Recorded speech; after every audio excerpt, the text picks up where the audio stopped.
In the last podcast episode, I spoke about how I was invited to speak at the Elevate Women's International Conference on the 25th of March 2026 in honor of International Women's Day, which occurred earlier on the 8th. So I also mentioned that at that particular session, I can only talk about how we can use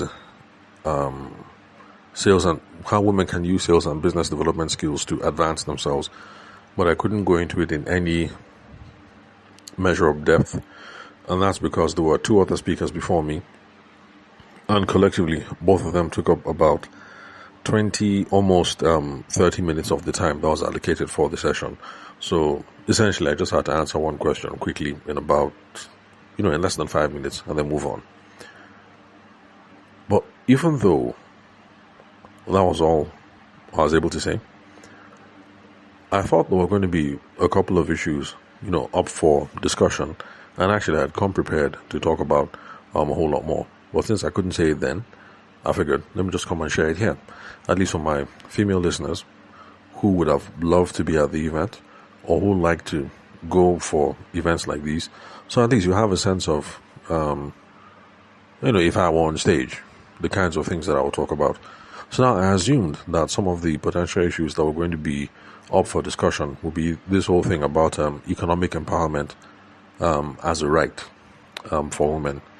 Now, the reason why I thought this was going to be one of the items that we will discuss is because the convener of the conference, that's Ambassador Tina Kenechukwu, is someone that I've collaborated on twice. That's on January 6th and January 12th, 2026. That's for my own radio show. And then she invited me on her own TV show, that is Wealth Creation with Ambassador Tina. I think that's on Global TV, down DSTV, I think channel 365. So we've collaborated twice, and eventually she found out that I used to be a lawyer, and since then she's been calling me barrister. I can't get her to stop. Everywhere, barrister. But anyway, so I assume that, okay, now that she knows I be barrister, or at least former barrister, that we'll talk about some of those things. So I came ready. Sorry, for those of you who came thinking this was a business podcast, yes, we're going to get into some of the business stuff soon. We'll get there. So I thought we were going to talk about, I was ready to talk about how, yes, we talk about things, like economic empowerment as a right. We talk about all kinds of rights, especially in I don't know which version of the Constitution we have now, because to be honest, since I dropped my wig and gown, that's the stuff that lawyers wear. Since I dropped my wig and gown years ago, I haven't picked up anything law related. But I remember that back in school, I think with I can't remember which constitution it was. I think it was either chapter 6 or section 6 or something like that. Anyway, that's where, the statements of rights were, or are, as the case may be. That's if you haven't changed the constitution yet. Anyway, so I remember as a young student back in Obafemi Law University, talking about these things with some of my professors, and this whole conversation of what is a right self. When you say women have a right to economic empowerment, what do you mean? Or when you say a child has a right to education, what do you mean? And then eventually, one of my professors, he asked, I don't know if it's his point of view, but he asked that if these rights are not justiciable just means you don't feel litigate, as in you can't go to court and hang anybody. You can't force the government. You can't go to court and force the government. You can't hold anybody by the throat and say, guarantee me this right. So that was one of my lecturer's positions, that if these things are not justiciable, can you say really it is a right? You just say every child has a right to education. Meanwhile, it's not as if you can go to court and enforce anything. So now right be that. Right just from mouth. So I thought that was some of the things we're going to talk about. That, yeah, right to economic empowerment for women. But now right be that. Just they proclaim from mouth. But meanwhile, it's not as if you can hold anybody. You can't hold any minister. You can't hold any government parastatal. You can't hold any office. You can't hold any official. You can't carry them to court and say this is a violation of so and so right. So now right be that. At least the other ones, right to life, right to liberty, right to all these, all those other rights. You can hold somebody and say, the guy violate my right to so and so. If police might handle you, they do you anyhow. You can say they violate my right to this and this and that and that. But then all these other ones, picking right to education, women, right to economic empowerment. Now right be that. So excuse me. So I thought these were some of the things that we're going to talk about. But however, my own point of view was that even though these things are not justiciable, they still are important because, at least in the West, in the western part of the world, I think particularly in North America, they have some research that shows that when you empower women with education and some form of economic empowerment, the financial outlook for the kids improve. In other words, if mama goes school or mama get bar, mama get money, it means on average the children will also be sharp, and the children will also, you understand, they also make money. So there's some research to show that. And so, my own point of view was that, economic empowerment is a good thing. I was also hoping that we're going to talk about mastering sales and business development, because at the end of the day, it's a tool for building wealth and autonomy for any human being, whether man, woman, or child. Okay, well, not children, because you have to be at least 18 years old before you begin the hustle. On a legal setting, you guys be 18 years old before you begin hustle. So all those people with the hustle, 13, 14, 15, 10, all of that is considered child labor, and it's not something that is legal in this part of the world. But how for do now? When there's poverty in the land, if Popsy say, go and sell this, you won't sell. If Momsy say, go and do this, you won't do. So now poverty, they cause this kind of thing. Anyway, so, I thought we were going to talk about mastering sales and business development because it's a tool for building wealth. It's a tool for building autonomy. I also thought we were going to talk about sales as a leadership skill, because in trying to sell, you learn a couple of things. You learn how to read people. You learn how to read their motivations. You learn how to read what's important to them. You learn how to align their own motivation with your own motivation, or align their own motivation with whatever cause it is that you're trying to promote. So, last, sales. When you master sales, it always helps you to become a competent leader. I thought we were going to talk about stuff like that. And then, of course, we'll also talk about sales as a transaction versus sales as leadership. Because there's some people who think sales is a matter of I want to sell cough syrup. You want to buy cough syrup. Why I buy cough syrup and go. That one is sales. Well, in a certain extent, yes, sales can be transactional. But selling can be a whole lot more. Because we have to gain advancement on an idea. We have to get people to buy into something. Okay, like take for instance this whole thing of come and buy my cough syrup and go, or come and buy my hypertension medicine and go. Okay, yes, on that level, you can just do it as a transaction. But then there's also that thing that, if you're a healthcare worker, for instance, and somebody's in front of you, you're trying to sell somebody on a greater outcome. That look, Oga, you're currently overweight. Oga, your heart, your blood, your BP is like this. Oga, if you want to live a good life, you're supposed to do 1, 2, 3. Take this drug, reduce weight, don't eat meat, cut down salt, blah, blah, blah. You're trying to gain advancement on an idea. There's an idea here that you're putting before Oga. You want Oga to buy in so that Oga's life will be fruitful. Then, sales skills. Also very important because they come in very handy when it comes to securing funding. Because whether we like it or not, you're a young man, you're a young woman, you want to build your startup, you want to build your whatever, you have to secure funding. Now sales be that. You are selling yourself. Now this is why I'm worth investing in. You are selling the idea that this idea, this app, this website, this whatever is a correct idea. And this is why you should key in, because returns go day. Whether it's returns in, XYZ amount or whatever. But Oga, drop money now, invest, because returns go day. Then, of course, talking about how sales skills can come in handy when it comes to public advocacy, because all these things that we're going for, Women's International Conference and all that, now advocacy be that. We're trying to speak up for something. We're trying to promote certain ideals. So, I thought we were going to talk about things like that. I also thought we were going to talk about scaling women-led businesses. And of course, when we talk about scaling any kind of business, what we mean is we want the business to grow beyond the founder. Because if you're a one-man show or a one-woman gang, you will always be the chokehold in your business, because there's a limit to what it is that you can do. So scaling ultimately means you're trying to grow beyond yourself. You're trying to hire a team. You need people. You need systems, standard operating procedure, frameworks in place that you will use, train your staff. Now, of course, you also need technology.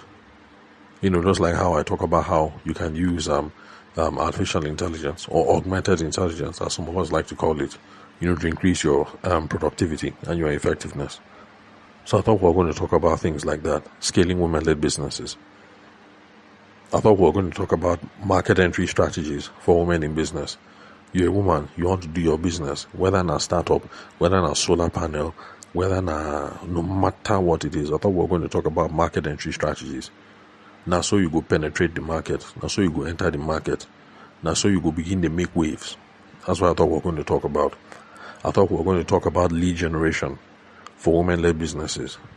Of course, for those of you who've been listening, you know that a lead is anybody who has done something to show that they might be interested in your product or your service.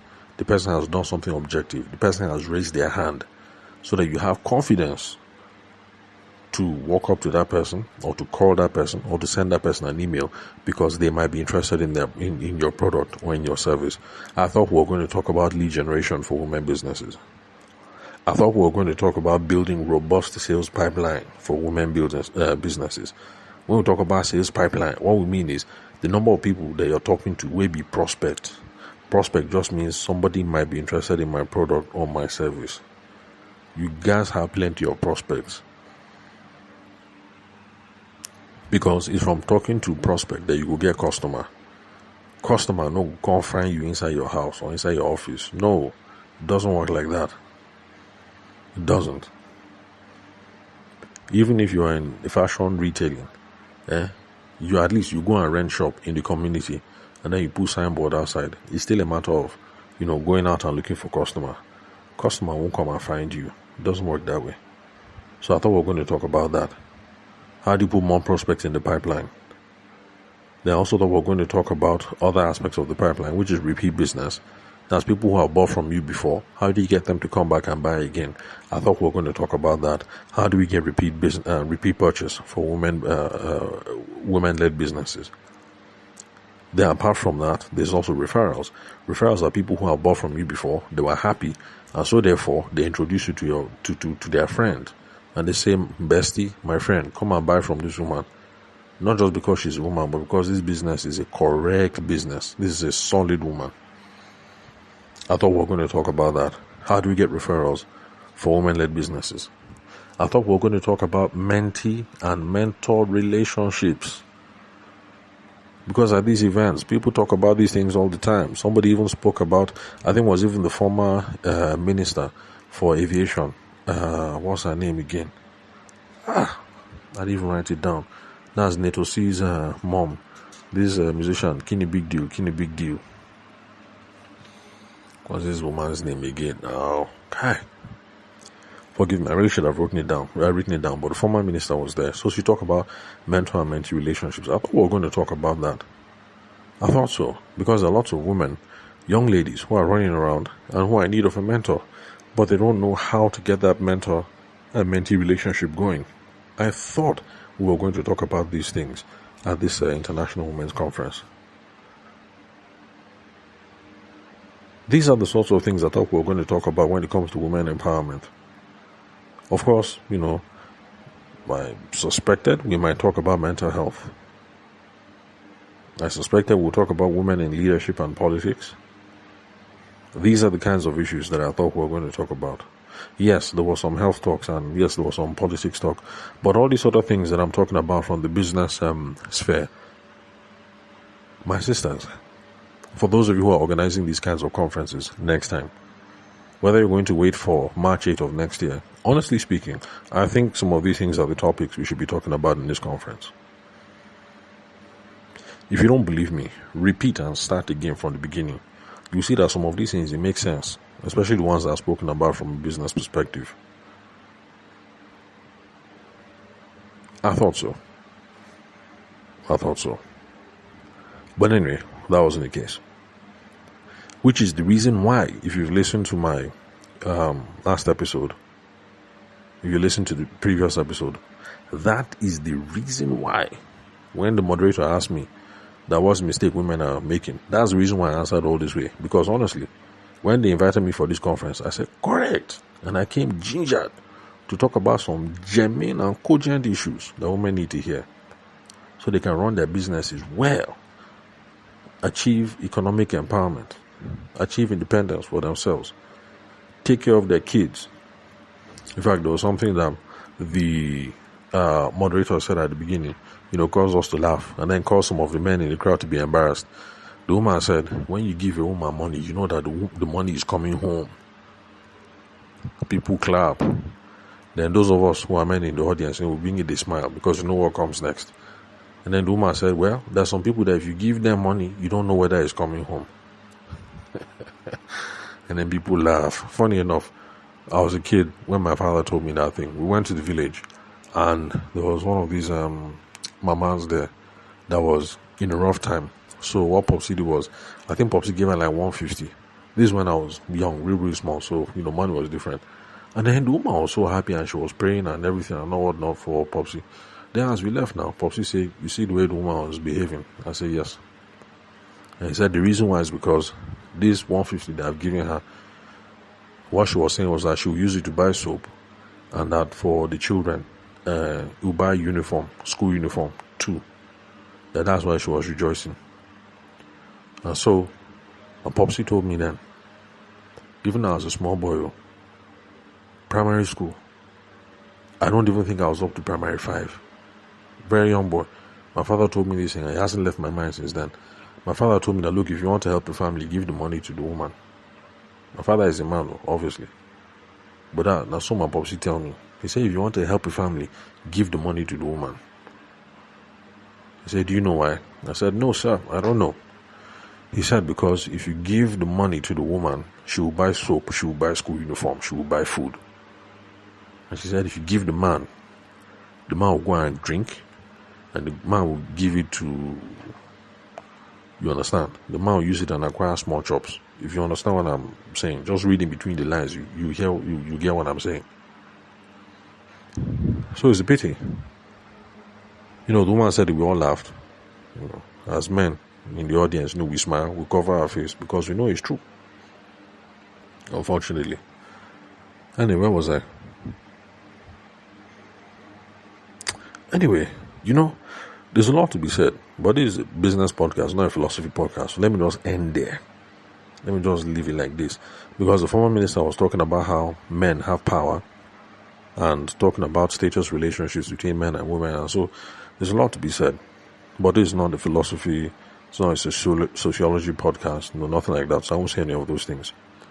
But please, my sisters, if you organize this kind of event, I beg, when we talk about women empowerment, know how. Some of you say I'm biased. It's not that I'm biased. It's a critical issue. If we're talking about economic empowerment, we can't talk about this without talking about sales and business development. We can't. Because that is what women are going to use to build wealth and build autonomy. That is what women will use to build leadership. That is what women will use to advance their ideas, advance themselves. This is what women will use to secure funding for their businesses. This is what women will use in advocacy for the cause. We have to talk about scaling women-led businesses, because women run lots of businesses, especially in Nigeria, where lots of people are in the informal sector. Like this morning, for instance, I had a job to do. And of course, I couldn't eat in the morning. So as I was about to drop my wife, I was now racking my brain. Now, where will I eat? I said, hi, Mama Oche. My wife laughed. She said, I said, why are you laughing? She said that you know that woman's name. I said, now, how won't I know her name? Like when I drop you off and I'm leaving, I see some guys there. You know, some people buy yam, some people buy beans, some people buy akara. You know, everybody knows Mama Oche. But of course, my wife doesn't like me going to those places because she said when people see you there, they will say that I don't take care of you in the house. That's the reason why you're going to eat with all those other men in Mama Oche's place. And I have to keep telling her, babe, it's not like that. You're looking at it because, you know, you're a woman. But for the rest of us, you know, guys who are there, it's just a matter of, you know, it's like fast food. You know, she's there. You just go there, sharp, eat one or two things. You're on the move. Now fast food. That's all. It's not a statement on what's going on at home. So all of us there, men that are buying stuff, whether it's akara or yam or rice or beans, it's not as if we're not being well taken care of at home. And then plus my wife doesn't like me hanging around, you know, people that she considers riffraffs. You know, all the other men that go to those kind of places. But where was I? The point I'm just trying to make is that there are lots of women in the informal sector or in the formal sector. There are plenty of Mama Oche. Apart from Mama Oche, there are plenty of women like Mo Abudu. That's for my Bonny life. Apart from that, there are plenty of women like this former minister who is running her own NGO and who is still running one or two businesses, even though she's 70 years old. Then plenty. We got to talk about scaling women-led businesses, market entry strategies, lead generation, building robust sales pipeline. So I beg my sisters, my aunties, my mummies, when the time comes next year for March 8th of 2027, or whenever you're listening to this thing, 2028, 2029, 2030, 2050, this, 2090, whatever, I beg, expand the agenda, include some of these things, be very, very helpful. And in the meantime, you want me to come and speak on one of your panels? Give me a call, 080-6466-2140. Call me, send me a WhatsApp message, or send me an SMS. I carry some of these matters on my heart because I was raised by a woman, solo, me and my 5 siblings, from when I was about 13 years old. So it's a matter behind my heart. So that's one reason why, even though normally I answer one question for free, usually when a female buzzes me, I just talk. The reason why is because when I see you, actually I see my mom. And anyway, let me just leave it like that. Just call me. Send me a text message, WhatsApp message, 080-6466-2140. So thank you very much for your time and attention. I'll catch you at the next episode. And depending on when you're listening to this, I hope you had a happy International Women's Day celebration. And especially since the month of March is dedicated to sensitization around these sorts of issues. I hope you had a wonderful celebration and wonderful deliberations. So I'll catch you all some other time.